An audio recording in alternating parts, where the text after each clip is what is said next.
Look at the person sitting across from you on the train, or the barista who served you coffee this morning, or the reflection staring back at you in the mirror. You see a soul, a moral compass, a lifetime of good intentions. But what if I told you that under the right set of shadows, that same person, that same you, is capable of atrocities that would make your blood run cold? We like to believe that evil is a fixed attribute, a dark stain born into the DNA of monsters. We categorize the world into the righteous and the wicked to sleep better at night. But the most terrifying discovery in the history of psychology isn't that monsters exist, it's that they are manufactured. You aren't born a villain, you are invited to become one. And most of us, given the right invitation, will say yes. This is the architecture of the Lucifer Effect, a descent into the abyss that suggests the line between a saint and a sinner is not a wall, but a permeable membrane. By the time we reach the end of this exploration, you will understand the 3 specific triggers that can turn a good person into a merchant of misery, and you'll realize why your own moral foundation is far more fragile than you dare to admit. Imagine a pristine, sunlit hallway. Now imagine someone hands you a key and a uniform. They tell you that you represent order.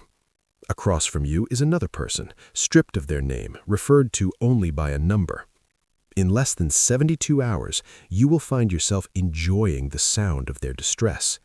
This isn't a hypothetical. This was the reality of 1971 at Stanford University. Philip Zimbardo didn't recruit criminals. He recruited the cream of the crop, the most stable, average students he could find. Yet within days, the guards were inventing ways to dehumanize the prisoners, forcing them to clean toilets with their bare hands and depriving them of sleep. The transformation was so total, so visceral, that it felt less like a change in behavior and more like a possession. When we look at the Stanford Prison Experiment, we see the first pillar of the Lucifer Effect, the power of the situation. We have been lied to by a culture that prioritizes dispositional thinking. We are told that our character is a rock, unmoving and solid.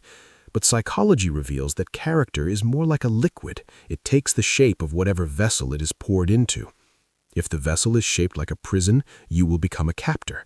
If the vessel is shaped like a cult, you will become a zealot. We are all chameleons of the soul, blending into the darkness of our environment until we can no longer tell where the room ends and our self begins. But there is a deeper, more insidious mechanism at work here, a secret psychological bypass that allows us to bypass our conscience entirely. It is a concept known as de-individuation. Think of it as the cloak of anonymity. When you are no longer an individual with a name, a family, and a reputation, but rather a mask in a crowd or a cog in a machine, your personal accountability vanishes. The guards at Stanford wore mirrored sunglasses for a reason. They weren't just for style, they were to hide the eyes, the windows to the soul. When you can't see someone's eyes, you stop seeing their humanity. And when they can't see yours, you feel invisible to God and to yourself. This invisibility is the ultimate drug.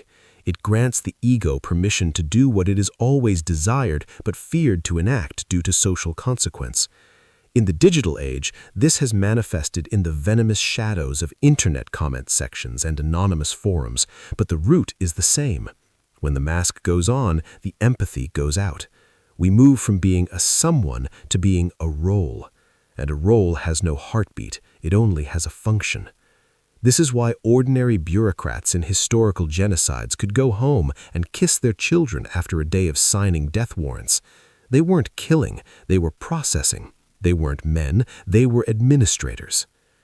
As we peel back these layers, we must confront the reality that the final secret of human malice isn't found in the presence of hate, but in the absence of something else entirely. A void we will uncover as we look at how the mind justifies the unjustifiable. Consider the Lucifer of the title. In theological lore, he was the brightest angel, the morning star. His fall wasn't a result of being born bad, but of a specific psychological pivot, the desire for total autonomy and the rejection of a higher moral constraint. In psychological terms, this is the systemic influence.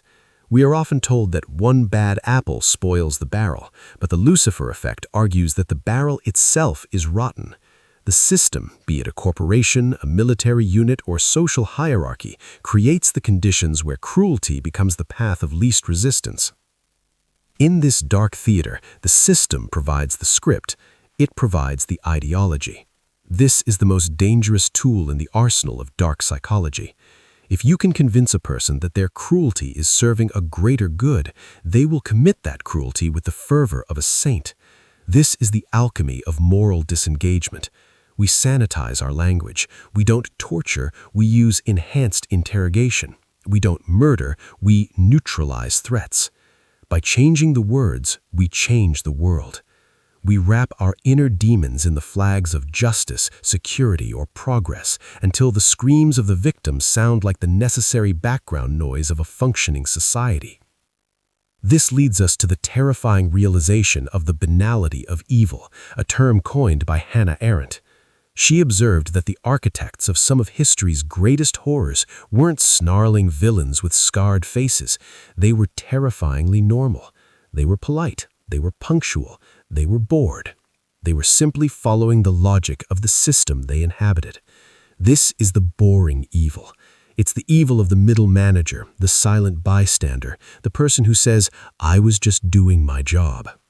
And if you think you're different, you have already fallen for the first trap of the Lucifer effect, the illusion of moral superiority.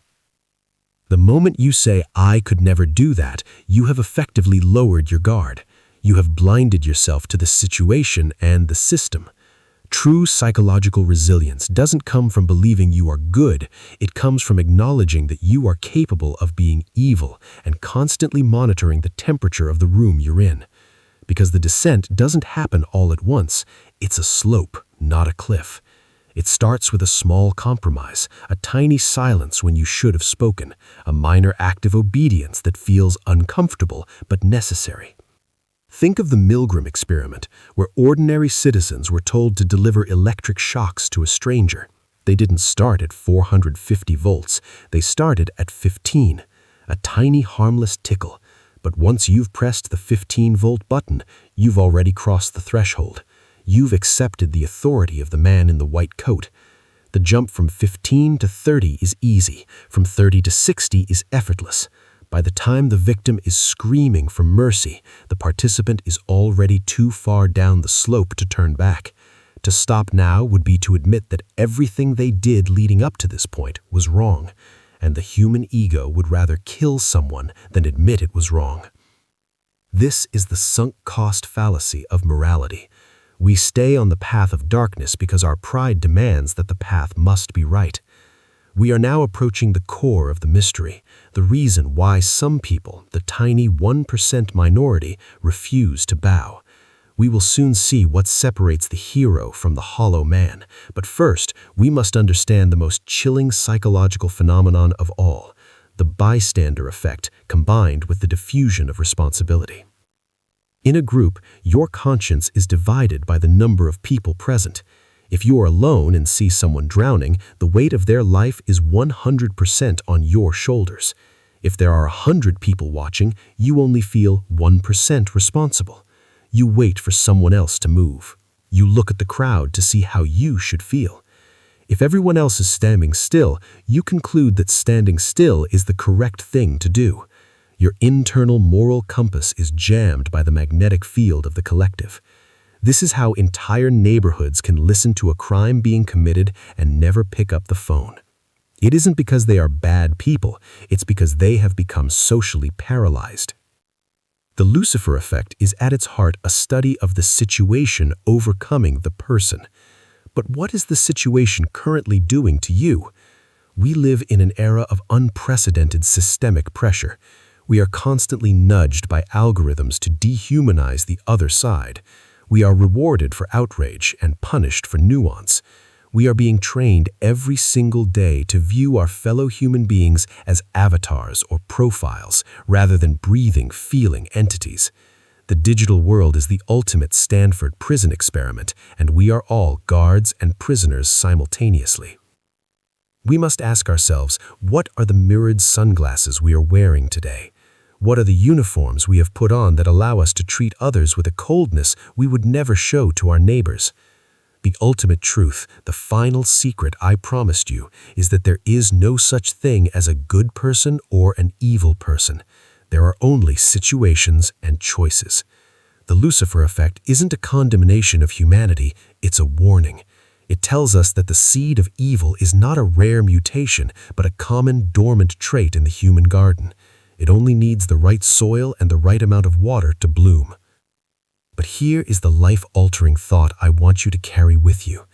If the situation has the power to turn you into a monster, it also has the power to turn you into a hero. Zimbardo called this the banality of heroism. Just as evil is often just a person following a dark script, heroism is often just a person refusing to follow the script. A hero is someone who, in the